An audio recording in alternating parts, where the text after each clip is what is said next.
ওম নমঃ শিবায়। জয় শিব শম্ভু। বন্ধুরা, আজ চৈত্র মাসের সোমবার। চৈত্র মাসকে বলা হয় শিব শক্তির মাস। এই মাসে একদিকে যেমন বাসন্তী দুর্গাপূজা অনুষ্ঠিত হয়, পাশাপাশি এই মাসে হয় নীলের পুজো। সেই কারণে চৈত্র মাসে শিব শক্তির আরাধনার কথা বলা হয় চৈত্র মাসের শিবলিঙ্গে জল অর্পণ করে যদি শিব গৌরীর উদ্দেশ্যে একটি ঘিয়ের প্রদীপ জ্বালানো যায়, তাহলে ব্যক্তির সকল মনোবাঞ্ছা পূরণ হয়, সন্তান সন্ততির মঙ্গল হয়, পরিবারে সুখ শান্তি সমৃদ্ধি সর্বদা বজায় থাকে। তাই আজ সম্ভব হলে অবশ্যই ভগবান শিবের উদ্দেশ্যে জল নিবেদন করে শিব গৌরীর কাছে একটি প্রদীপ প্রজ্বলন করবেন। এবং আজ এই চৈত্র মাসের দ্বিতীয় সোমবারে শিব পার্বতী ব্রতকথাটি একবার হলেও শ্রবণ করুন। দেখবেন আপনার সমগ্র সপ্তাহ ভালো কাটবে। আপনার সারাটা দিন যে কাজে আপনি হাত দেবেন সেই কাজেই সাফল্য পাবেন। ভগবান শিব পার্বতীর আশীর্বাদে আপনার ও আপনার পরিবারের মঙ্গল হবে। আশা করি দর্শক বন্ধুরা সোমবারে এই শিব পার্বতীর ব্রতকথাটি শ্রবণ করে আপনাদের ভালো লাগবে। শুরু করছি চৈত্র মাসে শিব পার্বতীর সোমবারের ব্রতকথা। ওম নমঃ শিবায়। ওম নমঃ শিবায়। ওম নমঃ শিবায়। প্রাচীনকালে এক নগরে একজন মহাজন বাস করতেন। তিনি ছিলেন অঢেল ধনসম্পত্তির মালিক, কিন্তু ওই মহাজন নিঃসন্তান হওয়ার কারণে মনে মনে খুবই দুঃখী থাকত। তাই প্রতি সোমবার তিনি উপবাস রেখে শিব পার্বতীর পুজো করতেন। মা পার্বতী তার ভক্তিতে প্রসন্ন হয়ে শিবের কাছে ওই মহাজনের মনস্কামনা পূর্ণ করার আবেদন জানান। শিব জানান, হে পার্বতী, এটি মহাজনের ভাগ্য লেখা রয়েছে।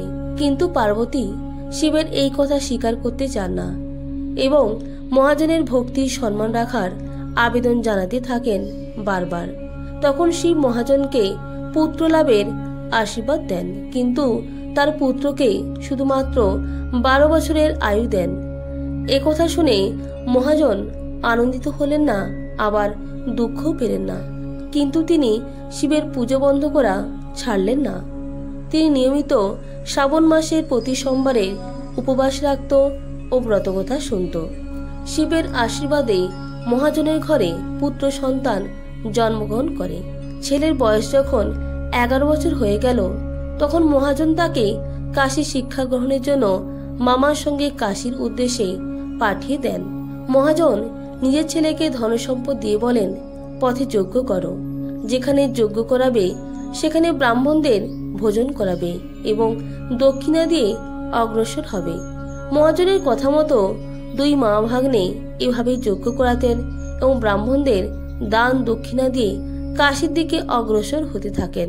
যেতে যেতে পথে এক নগর আসে, আর সেদিন সেখানে এক রাজার কন্যার বিবাহ হচ্ছিল। কিন্তু যে যুবরাজের সঙ্গে রাজকন্যার বিবাহ ছিল সেই পাত্র ছিল কানা। তাই যুবরাজের বাবা নিজের ছেলের এই প্রতিবন্ধকতার কথা লুকিয়ে যাওয়ার জন্য একটি ফন্দি আঁটেন। তিনি মহাজনের ছেলেকে দেখে মনে মনে ঠিক করেন, এই ছেলেকে বর সাজিয়ে রাজকন্যার সঙ্গে বিবাহ করিয়ে দেই, আর বিবাহের পর মহাজনের ছেলেকে অর্থ করে দিয়ে বিদায় করে দেব এবং রাজকুমারীকে নিজের রাজ্যে নিয়ে যাব। এরপর পরিকল্পনা মতো মহাজনের ছেলেকে পাত্রের বস্ত্র পরিয়ে বিয়ের আসনে বসিয়ে দেওয়া হয়। কিন্তু মহাজনের ছেলে ন্যায়পরায়ণ ছিল, তাই তিনি এটি মেনে নিতে পারেননি। তখন সুযোগ বুঝে মহাজনের ছেলে রাজকুমারীর আঁচলে লিখে দেয় যে, তোমার বিয়ে আমার সঙ্গে হয়েছে, কিন্তু যে যুবরাজের সঙ্গে তোমাকে পাঠানো হবে সে এক চোখে কানা। আমি কাশী পড়তে যাচ্ছি। এই বিষয়টি জানার পর রাজকুমারী নিজের মা বাবাকে এই সম্পর্কে জানায়। রাজা তখন নিজের কন্যাকে বিদায় করেন না, বরযাত্রী ফিরে যায়। অন্যদিকে মহাজনের ছেলে ও তার মামা কাশী পৌঁছে সেখানে যজ্ঞ করান। যেদিন ছেলের বয়স 12 বছর হয় সেদিন যজ্ঞ রাখা হয়েছিল। ছেলেটি নিজের মামাকে বলে, মামা, আমার শরীর ভালো লাগছে না। মা বলেন, তুমি ভিতরে গিয়ে শুয়ে পড়ো।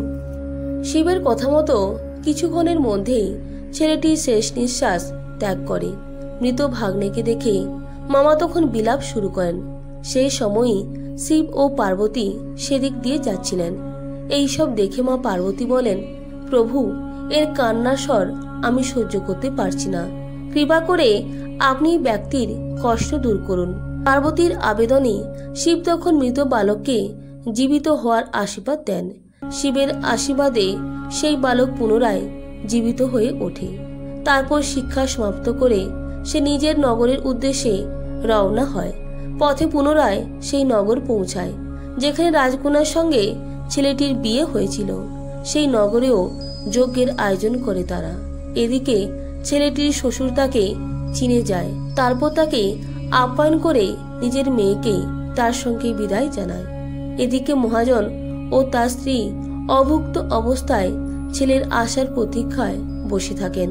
প্রতিজ্ঞা করেছিলেন যে ছেলের মৃত্যুর সংবাদ পেলে তারাও প্রাণত্যাগ করবেন। কিন্তু ছেলের জীবিত হওয়ার সংবাদ পেয়ে অত্যন্ত আনন্দিত হয়ে পড়েন।